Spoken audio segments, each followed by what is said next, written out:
اعوذ باللہ من الشیطان الرجیم، بسم اللہ الرحمن الرحیم۔ پاک گرزن ایجوکیشن سسٹم میں خوش آمدید۔ سال اول کے طلباء السلام علیکم، میں ہوں ملک خالد حسین ساجد۔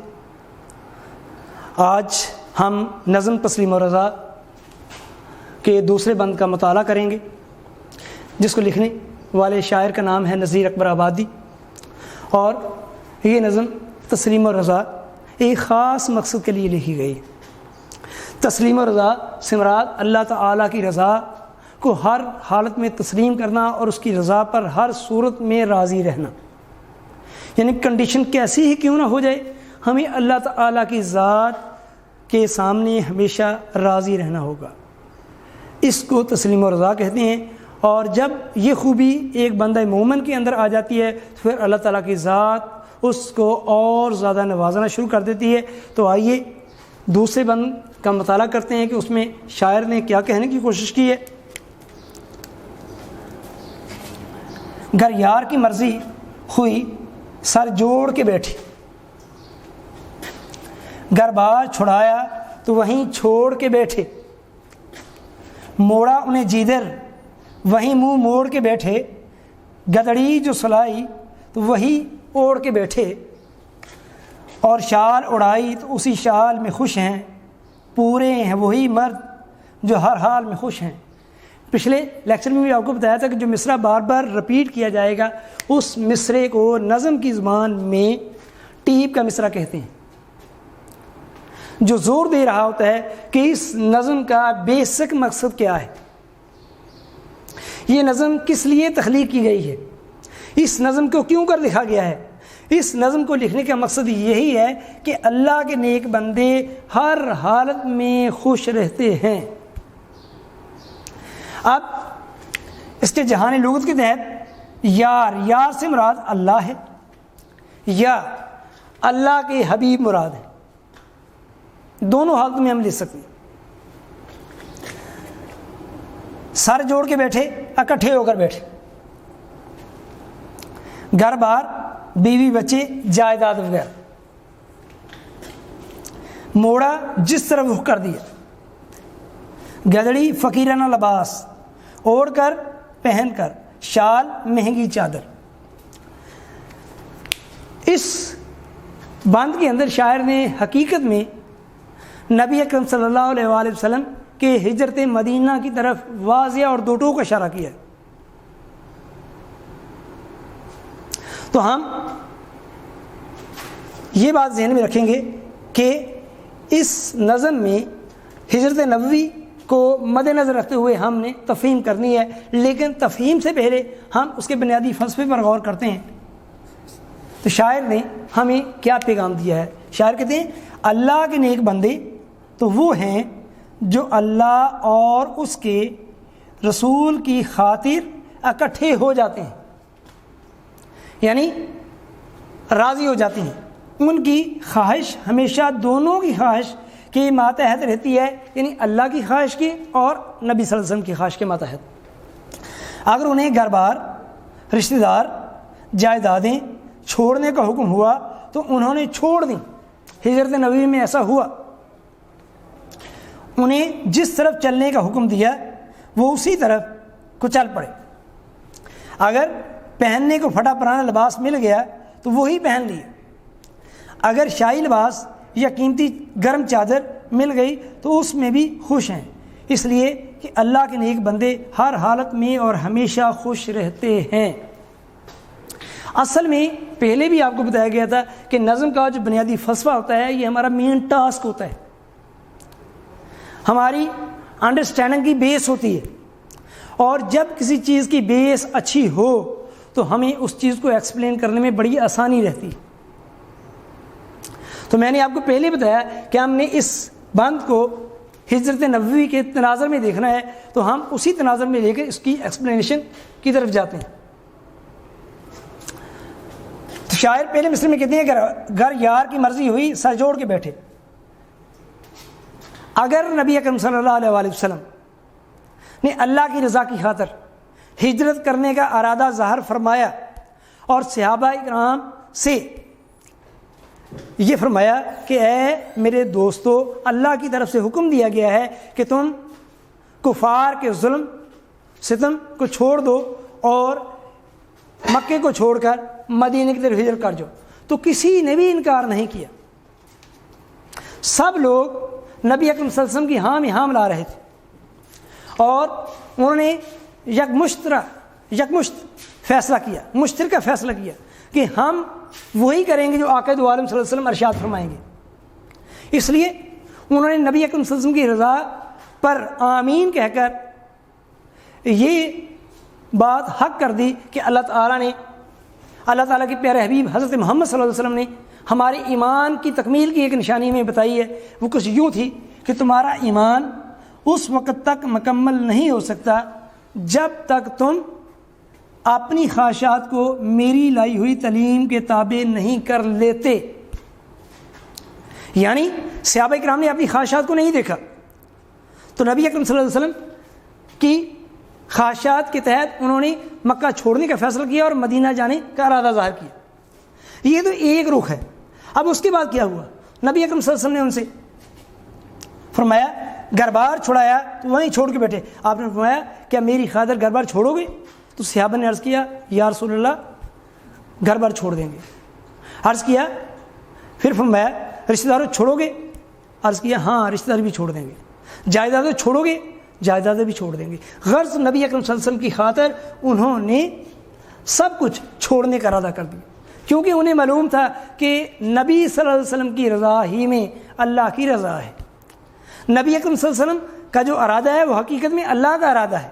نبی اکرم صلی اللہ علیہ وسلم تو کوئی بات کہتے ہی نہیں ہیں جب تک انہیں وحی نہیں ہو جاتی، وہ اس بات کو جانتے تھے۔ اس لیے کہ ایک شاعر نے نبی اکرم صلی اللہ علیہ وسلم کی رضا کو اللہ کی رضا قرار دیتے ہوئے بڑی خوبصورت اور طرفہ انداز میں بیان کیا ہے۔ وہ کہتے ہیں خدا کی رضا چاہتے ہیں دو عالم، خدا کی رضا چاہتے ہیں دو عالم، خدا چاہتا ہے رضائے محمد، کہ دنیا کی ہر چیز چاہتی ہے کہ اللہ راضی ہو جائے، کائنات کی ہر چیز چاہتی ہے کہ اللہ راضی ہو جائے، لیکن اللہ کیا چاہتا ہے؟ اللہ یہ چاہتا ہے کہ اس کا محبوب راضی ہو جائے۔ اور یہی وہ فکر تھی، یہی وہ سوچ تھی جو صحابہ کرام کے ذہن میں تھی۔ وہ یہ چاہتے تھے کہ اللہ کا محبوب راضی ہو جائے، اس لیے انہوں نے نبی اکرم صلی اللہ علیہ وسلم کی ہاں میں ہاں ملائی اور نہ میں نہ ملائی۔ تیسرے مصر کی طرف دیکھتے موڑا انہیں جدھر وہیں منہ موڑ کے بیٹھے۔ بہت مشہور واقعہ ہے، خانہ کعبہ کا تبدیل ہونا۔ نبی اکرم صلی اللہ علیہ وسلم ہجرت مدینہ کے بعد جب مدینہ میں ایک مرتبہ نماز ادا کر رہے تھے، اس مسجد کا نام تھا مسجد قبلتین۔ ظہر کی نماز کا وقت تھا، آپ نماز ادا فرما رہے تھے، ایک رکعت پڑھی جا چکی تھی، پہلی رکعت کا مرحلہ جاری تھا کہ آپ بار بار سر اٹھا کر دیکھ رہے تھے آسمان کی طرف۔ تو اللہ تعالیٰ کا قرآن نازل ہو جاتا ہے کہ اے محبوب ہم آپ کا بار بار سر اٹھانا دیکھ رہے ہیں، اے میرے محبوب تمہارے ذہن میں جو ہے، تمہاری جو خواہش ہے، تم اس طرف رخ کر دو، ہم اسی رخ کو قبلہ بنا دیں گے۔ تو نبی اکرم صلی اللہ علیہ وسلم نے جیسے ہی دوسری رکعت کے لیے کھڑے ہوئے تو آپ صلی اللہ علیہ وسلم نے اپنا رخ انور بیت المقدس سے بیت اللہ کی طرف پھیر لیا۔ تمام صحابہ پیچھے سے چل کر نبی اکرم صلی اللہ علیہ وسلم کے پیچھے آ گئے اور نبی اکرم صلی اللہ علیہ وسلم کے پیچھے آ کر نماز مکمل کی۔ گویا انہیں نبی اکرم صلی اللہ علیہ وسلم نے جس طرف موڑنے کی کوشش کی، نبی اکرم صلی اللہ علیہ وسلم اسی طرف مڑ گئے۔ گڈری جو سلائی تو وہیں اوڑھ کے بیٹھے۔ اس مصرع میں شاعر کہہ رہے ہیں کہ اللہ کے نیک بندوں کو جیسا لباس درکار ہوتا ہے وہ پہن لیتے ہیں، وہ یہ نہیں دیکھتے کہ یہ لباس کا مقصد کیا ہوتا ہے۔ وہ کہتے ہیں کہ لباس کا مقصد صرف کیا ہے جسم کو چھپانا۔ اللہ تعالیٰ نے جو قریانی ہمیں دی ہے اس کو چھپانا، یہ لباس کا مقصد ہے۔ لباس کا مقصد شان و شوکت کو ظاہر کرنا نہیں ہے، وہ لباس کا مقصد صرف یہ جانتے تھے کہ لباس صرف اپنے وجود کو چھپانا ہے۔ اس لیے وہ لوگ لباس اس مقصد کے لیے پہنتے تھے کہ سادہ لباس بھی جسم کو چھپا لیتا ہے، قیمتی لباس بھی جسم کو چھپا لیتا ہے۔ حضرت عمر فاروق رضی اللہ عنہ نے جب بیت المقدس کو فتح کیا تو آپ کے جسم پر جو لباس پہنا ہوا تھا اس میں 14 پیوند لگے ہوئے تھے۔ غرض 14 پیوند والا لباس صحابہ کے کہنے پر تبدیل کیا، لیکن تھوڑی دیر بعد پھر آپ نے کہا کہ یہ نیا لباس مجھے کاٹ رہا ہے، مجھے میرا پیوند والا لباس لا کر دو۔ آپ نے پھر وہ پیوند والا لباس پہن لیا۔ گویا ان کا مقصد کیا ہوتا ہے؟ ان کا مقصد بقول شاعر، انہیں راحت میسر تھی لگے پیوند لباسوں میں، انہیں راحت میسر تھی لگے پیوند لباسوں میں، نہیں تھی کچھ غرض ان کی وہ جسموں کو چھپاتے تھے۔ ان کا مقصد کیا تھا؟ صرف جسم چھپ جائے اور یعنی ظاہر نہ ہو، اور یہی ان کا خاص مقصد تھا۔ اگلے مصرے میں شاعر کہتے ہیں اور شال اڑائی تو اسی شال میں خوش ہیں۔